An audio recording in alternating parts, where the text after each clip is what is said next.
কি এমন হয়েছিল দক্ষিণ 24 পরগনা জেলায় এত সমালোচনা? হ্যাঁ, আমাদের দল যে কোনো লোককে দায়িত্ব দিতেই পারে।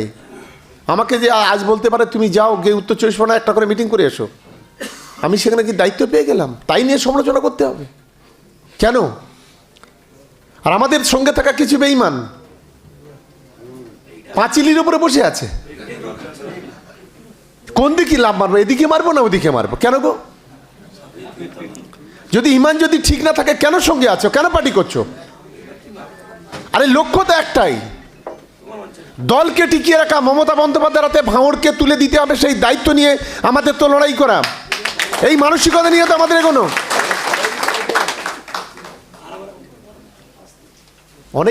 অনেক কিছু চোখের সামনে গত কদিন ধরে দেখেছি। সেই একটা বলে না, সেই গ্রামের একটা কথা আছে, বলো বা আল্লাহ আমার বিপদ দাও, না হলে ভালো আর মন্দটা চিনতে পারবো না, এটা একটা কথা আছে। অনেকের রূপ যৌবন অনেক কিছু দেখলাম তো গত কয়েকদিনে। মনে রাখবেন, আমরা মরে যাব, গলা কেটে যদি দেয় তবু মমতা বন্দ্যোপাধ্যায় অভিষেকের নামটা গলা থেকে বেরোবে, এটা সবসময় মনে রাখবেন। কাপুরুষ নই, মাথা উঁচু করে শিরদাঁড়া সোজা করে লড়াই করবো। আজকের বিজেপির বিরুদ্ধে আমরা একদিন ছেড়ে কথা বলিনি, আইএসএফের একদিনও ছেড়ে কথা বলিনি, সিপিএমকে একদিন ছেড়ে কথা বলিনি। কি করবে ওরা? আমাদের সিবিআইকে দিয়ে ডাকাবে, ইডিকে দিয়ে ডাকাবে, হেনস্থা করবে, টিকি ছেড়ার ক্ষমতা নেই। আমি তো গর্ব করে বলছি। অনেকে মনে করে, দেখুন, ভালোবাসা যদি দুর্বলতা ভাবেন না, এটা হচ্ছে সবচাইতে বড় মুশকিল। তা আমার মনে হচ্ছে ক্যানিং ভাঙড়ের কিছু নেতা এই ভালোবাসাটা মনে হয় দুর্বলতা ভাবে। ভুল করছেন। ভাঙড় জিতলে গর্ব হবে ভাঙড় তৃণমূল কংগ্রেসের নেতাদের, মাথা উঁচু করে দাঁড়াবেন আপনারা। 21 থেকে 23 মাইকে বলছে পুলিশে ধরে এনে ঘটকপুকুর চৌমাথায় বাঁধো, এই আইএসএফের নেতারা। আর আমাদের নেতাগুলো তো সব চোরের মতো ছিল, বাড়ি থেকে বেরোতে পারেনি ভালো করে। ভুলে গেছেন সেগুলো কথা?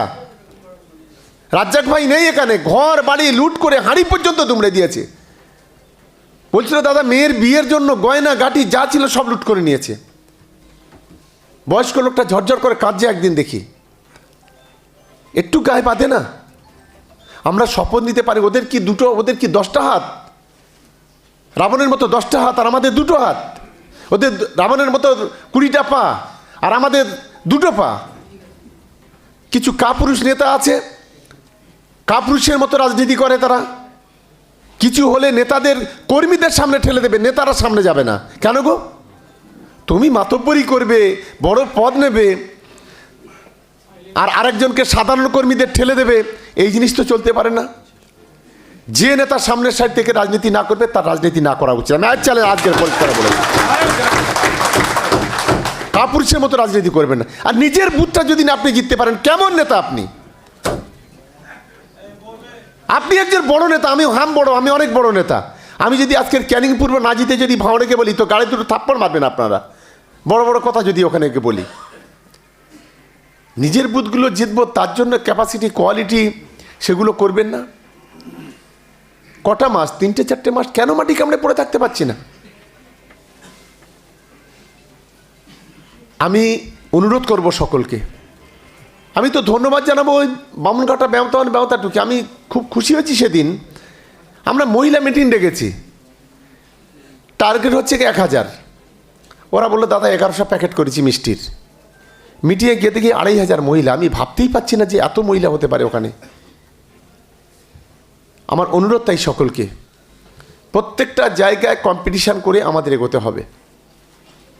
মাটি কামড়ে ধরে রাজনীতি করে যে পারবেন না প্লিজ ছেড়ে দিন, সঙ্গে থাকুন না, অন্য কাউকে জায়গাটা দিয়ে দিন না। আমরা বুথ লেভেলকে শক্তিশালী করার কথা বারে বারে বলছি। আমাদের নেতাদের কাছে অনুরোধ করেছি যে বুথ লেভেলগুলো শক্তিশালী করুন। কজন নেতা বুথ সংগঠনের সঙ্গে বসছে? কেন এগুলো কেন? আমার অনুরোধ, এই নতুন বছর গোটা জানুয়ারি মাস ধরে বুথের সভা হবে। ভাঙড় বিধানসভাতে 15ই ফেব্রুয়ারি রোজার 2 দিন আগে আমরা একটা সমাবেশ করব। কোথায় হবে কি হবে আমরা পরে জানাবো। ক্যানিং পূর্ব বিধানসভার 1 ফেব্রুয়ারি মহিলা সমাবেশ জীবনতলা স্টেডিয়ামে 50,000 মহিলা এখানে জমায়েত করতে হবে। 18 তারিখে ভাঙড় বিধানসভার SC/ST সেলের সম্মেলন, 6,000 আমাদের ওখানে 13টা অঞ্চল আছে, 6,000 কর্মীদের নিয়ে আমরা সম্মেলনটা করব। বেলা 10টায় শুরু হবে কলোনি মাঠে, যেটা পাগলারহাট কলোনির মাঠ, ওখানে একবার করেছিলাম। SC/ST সেলে আমরা সম্মেলনটা ওখানে করব। আজকে আপনারা সকলেই জানেন আমরা কাঁটাডাঙ্গায় সমাবেশ করেছি। আমি অভিনন্দন জানাই ভাঙড় বিধানসভার সমস্ত নেতৃত্বকে। আমরা সেই কৃতজ্ঞতার সভা দুটো জায়গায় করেছিলাম, একটা হচ্ছে আমাদের কলেজ মাঠ আর একটা হচ্ছে আমাদের হাতিশালা। আমরা যথেষ্ট দক্ষতার সঙ্গে আমাদের দুই সাইটের নেতারা দক্ষতার সঙ্গে সেখানে খাওয়া দাওয়া, সেখানে উৎসবের মতো যা যা করার করেছে। আমরা কৃতজ্ঞতা সমাবেশ করেছি। আজকে বিরোধীরা যেভাবে অপপ্রচার করছে, মিথ্যে কথা বলছে, মাথায় টুপি দিয়ে প্রতিদিন নাচানাচি করছে মিথ্যে কথা বলে, একজন দুজন কাপুরুষ, তাদের বিরুদ্ধে আমরা রুখে দাঁড়াতে পারছি না কেন? অসুবিধা কোন জায়গায়? আমাদের ঘাটতি কোথায়? আমার অনুরোধ, যে 3-4 মাস নেতা শুধু হলে হবে না, নিজের যোগ্যতার মাপকাঠিতে নেতা হতে হবে, তবেই সেই প্রকৃত নেতা। এটা কিন্তু সকলে মাথায় রাখবেন। একটু 9টা-10টা পর্যন্ত ঘুমানো বন্ধ করুন, একটু সকাল সকাল ঘুম থেকে উঠুন। এই কটা মাস, আগামী 5 বছর যদি হাসি মুখে থাকতে চান, 5 বছর যদি মানুষের পরিষেবা দিতে চান, তাহলে সেইভাবে কাজ করতে হবে। আমি এই যে অভিষেক বন্দ্যোপাধ্যায়ের কাছে 65খানা রাস্তা অনুমোদন করলাম, তা আমি তো ওটা আমার এই বিধানসভায় দিতে পারতাম। আমি কেন ভাঙড়কে দিলাম? মোট 66খানা দিয়েছিলাম, আমার একটা ছিল ক্যানিং পূর্বে, আর বাদ বাকি 65খানা ছিল ভাঙড়ে। সেটাকে নিয়েও এখানে আইএসএফরা আবার অপপ্রচার করছে। ওই মাধবপুরে ওখানে একটা সোনাচোর আছে, গতবার প্রার্থী হয়েছিল, সে বলছে শওকত মোল্লা দেখেছো ভাঙড়ে গিয়ে উন্নয়ন করছে, এখানে কিছু করছে না।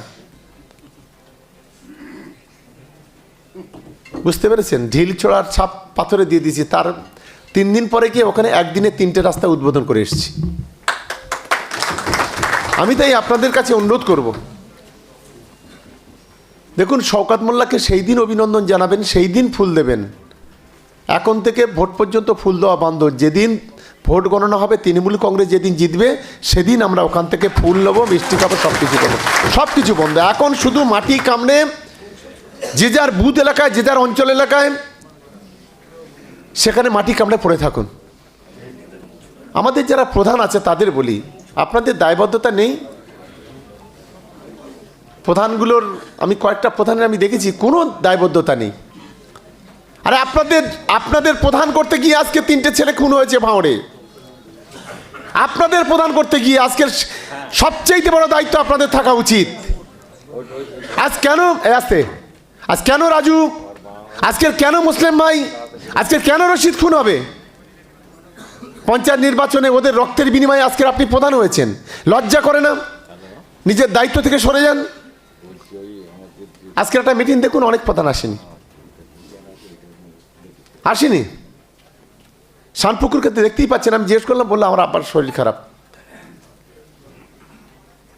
আমার অনুরোধ, যে আজকে দল যখন একটা জায়গায়, আজকের অভিষেক বন্দ্যোপাধ্যায় আজকে দিল্লিতে, কালকে চলে গেছে। আজকের কি জন্য গেছে? বাংলার মানুষের জন্য গেছে। আজকের বাংলার, আপনি দেখছেন, আমি কাল টিভি দেখে চোখে মানে জল এসে গেছে। অক্সিজেন দেওয়া আছে, তাকে হিয়ারিং ক্যাম্পে যেতে হচ্ছে। কারোর পা নেই, হুইল চেয়ারে, সে তাকে যেতে হচ্ছে। হসপিটাল থেকে অ্যাম্বুলেন্স করে, অ্যাম্বুলেন্সে শুয়ে এসে উঠতে পারে না, তাকে হিয়ারিংয়ে উপস্থিত হতে হচ্ছে। এই কাপুরুষ অসভ্য জ্ঞানেশ কুমারটা, ইলেকশন কমিশন, এই বিজেপির দালালি করে আজকের বাংলার মানুষকে সর্বনাশের পথে ঠেলে দিচ্ছে, মৃত্যুর মুখে ঠেলে দিচ্ছে। 50 জন মানুষ মারা গেছে, 50 জন আত্মহত্যা করেছে, এখনো লোক আত্মহত্যা করছে। ভাবতে পারেন? আর আমরা তৃণমূল কংগ্রেসের কর্মী, কি এমন জ্বালা পড়লো অভিষেক বন্দ্যোপাধ্যায়ের পুলিশের লাঠি খাওয়ার জন্য দিল্লিতে যাওয়া। আমরা যখন 100 দিনের কাজের টাকার জন্য গিয়েছিলাম, পুলিশ আমাদের অভিষেক বন্দ্যোপাধ্যায়ের নেতৃত্বে, পুলিশ অভিষেক বন্দ্যোপাধ্যায় সহ সকলকে বাসে করে তুলে নিয়ে সারা দিল্লিতে ঘুরিয়ে কোনো একটা লোকাবে ঢুকিয়ে দিয়েছিল। কেন? কেন আজকের অভিষেক বন্দ্যোপাধ্যায় আজকের বাংলার মানুষের জন্য আজকের 10 জনের প্রতিনিধি দল অভিষেক বন্দ্যোপাধ্যায়ের নেতৃত্বে ইলেকশন কমিশনের কাজ যাচ্ছে? আজকে তারা যদি এই কাজ করতে পারে, আমাদের জন্য এত লড়তে পারে, আজকের আমরা যারা তৃণমূল কংগ্রেসের কর্মী, ভাঙড় বলি, ক্যানিং বলি, আর গোটা জেলায় বলি, রাজ্যে বলি, আমরা কেন হাত পা গুটিয়ে বসে থাকবো? কেন দুর্বলতা দেখাবো? অসুবিধে কোন জায়গায়? আমার অনুরোধ 2 তারিখে প্রত্যেকটা বুথ থেকে গাড়ি যাবে। আমরা প্রথম ভেবেছিলাম 12টা-15টা করে গাড়ি নেব অঞ্চল থেকে, কিন্তু আমার অনুরোধ যে ক্যানিং পূর্ব বিধান আর ভাঙড় বিধানসভার গাড়ি শুরু হবে বেলা 12টা থেকে, আর 2টো পর্যন্ত যেন শুধু এই চাম্পাটি রাস্তাটা পুরো দখলে নেয়, এটা আমি সকলের কাছে অনুরোধ করব। 600খানা গাড়ি এখান থেকে যাবে। নেতা অভিষেক বন্দ্যোপাধ্যায়, নেত্রী মমতা বন্দ্যোপাধ্যায়, এই দুটো মানুষ আজকের বাংলার মানুষের জন্য, 10 কোটি মানুষের জন্য নিজের সুখ শান্তি হারাম করে বাংলার মানুষের জন্য আজকের ভাবছে। এটা আমাদের সকলকে মাথায় রাখতে হবে। জিততে হবে 2টা বিধানসভা, শুধু জেতা নয়, জেতার মতো জিততে হবে, বাপের বেটার মতো লড়তে হবে, মাথা উঁচু করে সিদ্ধানা মেরুদণ্ড সোজা করে লড়তে হবে। বুঝতেই পারছেন না? ভণ্ড গণ্ড খণ্ড সব লেগে পড়েছে, যাদেরকে বাংলার মানুষই বিশ্বাস করে না। যারা 2-1 জন আছে যারা সরকারের খেয়ে, সরকারের ব্ল্যাকমেল করে, দিদিকে ব্ল্যাকমেল করে গাড়ি বাড়ি আজাদি নবাবী বাদশাহী ঘরবাড়ি তৈরি করেছে, আজকে তারা তৃণমূল কংগ্রেসের বিরুদ্ধে করছে। আমাদের মাথা রাখতে হবে এগুলো। এই 3-4 মাস বাঘের বাচ্চার মতো, সুন্দরবনের রয়্যাল বেঙ্গল টাইগারের মতো আমাদের লড়তে হবে। আমি তাই সকলের কাছে অনুরোধ করি, বিরোধীদের দেখে তো আমাদের তো শিখতে হয়। একটা সারা 5 বছরে একটা রাস্তা দেয়নি, একটা কন্যাশ্রী দেয়নি, একটা রূপশ্রী দেয়নি, একটা কৃষক বন্ধু দেয়নি, এক বিনা পয়সায় চাল দেয়নি, কোনো গরিব মানুষের ঘর দেয়নি। তারা যদি আজকে লড়াই করতে পারে, আমরা কেন পারছি না?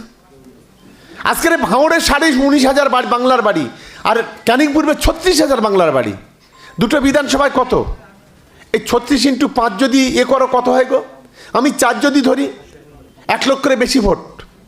36,000 ফ্যামিলি যদি 5টা করে তার বাড়িতে ভোট থাকে, 5-3 1.5 লাখ 2 লাখ ভোটে আমরা পাওয়ার কথা। যদি 20,000 বাড়ি দিয়েছি ভাঙড়ে, 20,000 বাড়িতে 4টে করে ভোট থাকতে 4 কোটি 80,000 ভোট এখানে। আমরা মানুষকে বোঝাতে পারছি?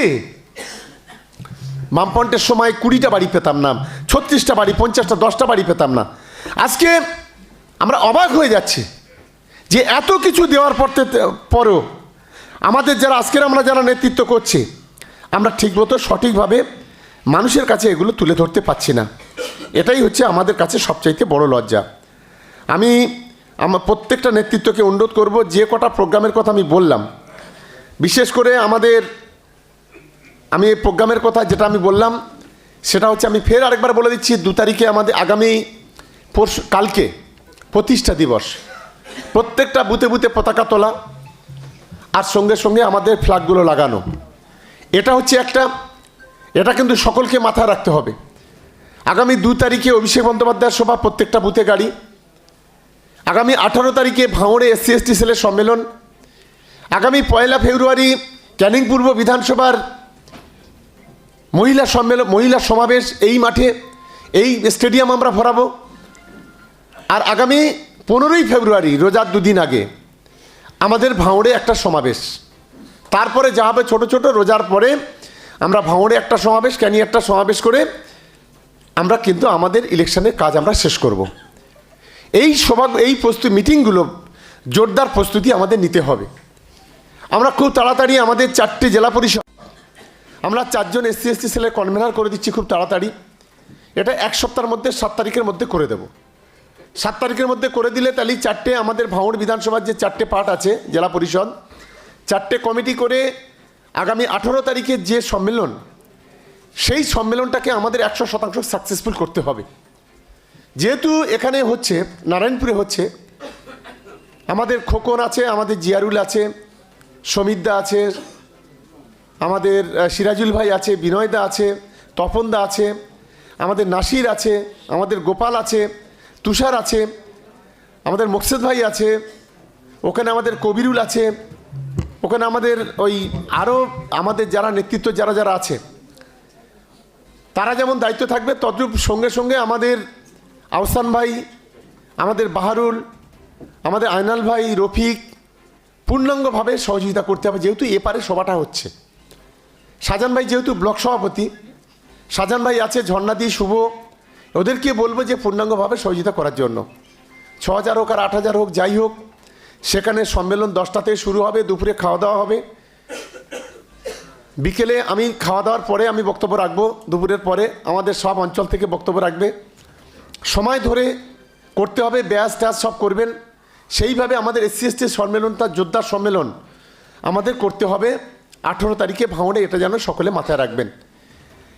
এরপরেও আমাদের মহিলা 4টে সভা করার কথা, 3টে একটা অলরেডি আমি করে নিয়েছি, আর 3টে করবো এবারে। শানপুকুর, আমাদের শানপুকুর, ভোগালী 1, ভোগালী 2, চালতাবেড়িয়া, এই 4টে অঞ্চলের সভাটা আমাদের হবে। এই 4টে অঞ্চলে আমাদের 14 তারিখে, সম্ভবত 14 তারিখ একটা রবিবার আছে, এই 14 তারিখে 4টে অঞ্চলের মহিলা সভাটা হবে। এটা আমি অনুরোধ করব যে এই 4টে অঞ্চলের মহিলা সভা অবশ্যই এটা মাথায় রাখবেন। এবং 28 তারিখে আমাদের বাদবাকি যে 2টো অঞ্চল, আরেকটা জেলা পরিষদ আছে আমাদের, পোলেরহাট 1, পোলেরহাট 2 আর আমাদের ভগবানপুর, এটা আমরা 28 তারিখে করব। আর আমাদের এই 3টে অঞ্চলের যেটা আছে, এই 3টে অঞ্চলের একটা শনিবার দেখে আমি ওটা ডেট করে দেবো, আমাদের জাউলগাছি, প্যানগঞ্জ, নারায়ণপুরের এই 3টে অঞ্চলের মহিলা সভাটা করব। মানে গোটা জানুয়ারি মাস জুড়ে, গোটা ফেব্রুয়ারি মাসের 15 তারিখ রোজা পর্যন্ত আমাদের ঠাসা কর্মসূচি থাকবে। আর আমরা প্রত্যেকটা বুথে বসতে বলেছি, মিটিং চলছে, অনেক অনেক অঞ্চলে বুথগুলোতে সভা হচ্ছে। আমার অনুরোধ যে আপনারা অবশ্যই, মানে বুথগুলোর সভাগুলো অবশ্যই শেষ করতে হবে। যার যে কটা বুথ আছে সেই বুথগুলো, সেই অঞ্চলে যারা নেতৃত্ব আছে, বুথ সভাপতি, পঞ্চায়েত মেম্বার, সমিতির মেম্বার, যুবর সভাপতি, সেক্রেটারি, তাদের মহিলার সভানেত্রীদের সঙ্গে কথা বলে সেই বুথে ভালো করে আমাদের সভাটা করতে হবে। আমি আশা করি যদি আমরা এই সঠিকভাবে এই কর্মসূচিগুলো আমরা ফুলফিল করতে পারি, আমরা নিশ্চিতভাবে নির্দিষ্ট লক্ষ্যে পৌঁছাবো। একটু কষ্ট হচ্ছে, বসো বসো, একটু কষ্ট হচ্ছে, আমি বুঝতে পারছি, কষ্ট করতে হবে। যখন সে আমাদের ইসলামে বলে না যে আমরা যদি নামাজ, রোজা, হজ, জাকাত সব ভালো করে করি, এপারে করলি ওপারে গিয়ে মানে জান্নাতে থাকতে পারবো, 16টা হুর পাবো, কেউ বলে 20টা হুর পাবো, অনেক কিছু পাবো। তেমনি করে ইলেকশনের আগে যদি ভালো করে একটু খাটতে পারো, তাহলে ইলেকশনের পরে 5 বছর অন্তত সুখী থাকতে পারবে, এটা মনে রেখো। তা না হলে কিন্তু বিপদ অনিবার্য। ওই গাঁজাখোর, খৈনিখোর, পাত্তাখোরের ISF যারা আছে, এমন চোখ বের করবে যে মাথা খারাপ হয়ে যাবে। তাই আমি সকলের কাছে আমার অনুরোধ, আমাদের প্রত্যেকটা অঞ্চল থেকে 2 জন করে থাকবেন আপনারা। আমরা কার্যালয়ে গিয়ে একটু বসবো, কারণ আইপ্যাকে মানে ক্যামাকিস্ট্রিতে যারা আসছে তারা এখনও পর্যন্ত রাস্তায় আসছে। আমাকে মেসেজ করলো যে দাদা প্রত্যেক অঞ্চলে যেন 2-3 জন করে অন্তত যেন একটু রেখে দিও। চলো একটু ওই কার্যালয়ে ওখানে দরকারি ওখানে খাওয়া দাওয়ার ব্যবস্থা হোটেলে করে দিচ্ছি, মানে বাদবাকি সবাই চলে যাবে। একটু টিফিনটা সকলে নিয়ে যাবেন। একটু মানে আজকের একটু দেরি হয়েছে, এখন বাজে প্রায় 12:37, প্রায় 1টা বাজতে যায়। আমি হ্যাঁ আরেকটা কথা ঠিক বলেছি। আমি গতকালকে যেমন আমাদের তাম্বুলদার 2 আমাদের রমজানাজ বললো যে দাদা আমাদের মহিলারা তো বলছে যাবো, বললো আমরা 5টা না 10টা অটো করেছি। যদি আমাদের প্রত্যেকটা অঞ্চলে যদি মহিলারা যায়, একটু বসো না, এত উঠপাট করছে কেন? ছটপটে কি একবার হয়ে যাচ্ছে নাকি? শেষ হয়নি, উঠে পড়েছে সব নেতা। আমাদের মহিলারা যদি যায়, মহিলাদের অটো করে দেবেন। যদি প্রত্যেকটা অঞ্চলে বেশি না 10টা করে অটো করে দিন, 100 করে মহিলা যাক, তারা অন্তত ওখানে দেখে আসুক, তারাও অনেকটা উৎসাহিত হবে। ওখানে এত বড় 2 লক্ষ মানুষের জমায়েত হবে, 2 লক্ষের বেশি জমায়েতের টার্গেট রেখেছি, কিন্তু মিনিমাম 2 লক্ষ মানুষের জমায়েত হবে। নিশ্চিতভাবে তারা উৎসাহিত হবে। আর বিশেষ করে আর একটা কথা বলে শেষ করবো, প্লিজ একটু বন্ধ করুন। একটা উন্নয়নের পাঁচালী চলছে, আমাদের মহিলারা উন্নয়নের পাঁচালী করছে, তাদের কাছে একটা বক্স আছে, তাদের কাছে উন্নয়নের পাঁচালীর গান আছে। তারা গ্রামে গিয়ে বসছে, মেয়েরা চতুর্দিকে ঘিরে বসছে, সেখানে উন্নয়নের পাঁচালী গান চলছে, 2-1টা কথা বলছে, সভা হচ্ছে। এরপরে চলবে উন্নয়নের সংলাপ, এই 2 তারিখের পর থেকে। সেটা হচ্ছে পুরুষদের জন্য, সেটা অভিষেক বন্দ্যোপাধ্যায়ের ভার্চুয়াল সভাতে সেদিন যারা ছিল তারা জানে। আমাদের একেবারে বুথ ধরে ধরে বাড়িতে বাড়িতে যাওয়া, সম্মানিত কাউকে সম্মানিত করা, একটা করে ব্যাগ দিচ্ছে আমাদের, সেই বক্সের মধ্যে উত্তরীয়, সেই বক্সের মধ্যে শুভেচ্ছা বার্তা, সেই বক্সের মধ্যে অনেক কিছু আছে। সেগুলো মেমেন্টো আছে, সেগুলো সব কোনো একজন সেই বুথের কাউকে দেওয়া, তার বাড়িতে যাওয়া। ইতিমধ্যে সেই কাজ অলরেডি অন্য জায়গায় শুরু হয়েছে, আমাদের 2 তারিখের পরে শুরু হবে। আর একটা বিষয় আপনাদের বলবো যে আইপ্যাক এবং কামাকি স্ট্রিটের টিম অলরেডি বিভিন্ন জায়গায় তারা তদন্ত শুরু করেছে, ঘুরছে কোন নেতা কোন কর্মী কারা কেমন কাজ করছে সেটা তারা অবজারভেশন করছে। এটা কিন্তু নিজেরা একটু খেয়াল রাখবেন, ভালো করে কাজের মধ্যে থাকবেন। এবং আমি আশা করি যে আমাদের সকল নেতৃত্ব যারা আছেন ভাঙড় এবং ক্যানিং, একেবারে চাঁদের হাট আজকের আমার রাজনৈতিক জীবনে মনে হয় সবচেয়ে আজকের বড় সভা, যে আজকের সমস্ত নেতৃত্ব গুছিয়ে আজ এখানে এসছে, তার জন্য আপনাদের ধন্যবাদ, আপনাদের অভিনন্দন, ভালোবাসা জানাই। তাই সকলে মিলে আমরা একেবারে ঐক্যবদ্ধভাবে কাজ করব, বুক চিতিয়ে লড়াই করব এবং ভাঙড় ক্যানিং শুধু জেতা নয়, জেতার মতো আমরা জিতব। এখানে যদি ডোনাল্ড ট্রাম্প যদি আসে, নরেন্দ্র মোদী, অমিত শাহ যদি আসে, তার যে লিড করব, আর এখানে ওই পাগল ছাগল যারা দাঁড়িয়ে দেবে তার বিরুদ্ধেও আমরা সেই লিড করব। এটা মনে রাখবেন। আমাদের কাছে ওই 2টা পাগল ছাগল যারা দাঁড়াবে করছে, এরা দাঁড়াবে না ভয়তে, লেজ গুটিয়ে যাচ্ছে। ভাঙড় ক্যানিংয়ে দাঁড়াতে গেলে এখন অনেক অঙ্ক খুঁজছে, কিভাবে জিতবো, কিভাবে কি করব, মানে তাদের অন্তরে একটু ধাক্কা খেয়ে গেছে। সেই কারণে আমি বলবো 2টো সভাতে ওদের হাঁটুটা অনেকটা কাঁপুনি ধরিয়ে দিয়েছি, আর বাদবাকি যে সভাটা হবে বুকের কাঁপনটা ধরিয়ে দেবো, হাড়ের রোগটা যাতে আসে সেই ব্যবস্থা আমাদেরকে করে দিতে হবে। সেই মানসিকতা নিয়ে আমাদের এগোতে হবে। আর গতকালকের অমিত শাহ একটা কথা বলেছে, আমাদের নাকি দম ফেলার সময় দেবে না, ওরা আমাদের দম ফেলার সময় দেবে না। আর আমরা আমাদের শপথ নিন, নেত্রী মমতা বন্দ্যোপাধ্যায়, নেতা অভিষেক বন্দ্যোপাধ্যায়ের নেতৃত্বে লড়াই হবে। ওদের ওই বহিরাগত রাজস্থান, গুজরাট, দিল্লি, হরিয়ানা থেকে যারা আসবে আর বাংলার যারা বিজেপি আছে, তাদের রাতের ঘুমটা আমরা কেড়ে নেব। এটাই হচ্ছে আমাদের লক্ষ্য, এটাই হচ্ছে আমাদের মানসিকতা। সেই মানসিকতা নিয়ে ফিরবেন। সবাইকে ধন্যবাদ জানিয়ে আমার বক্তব্য শেষ করব।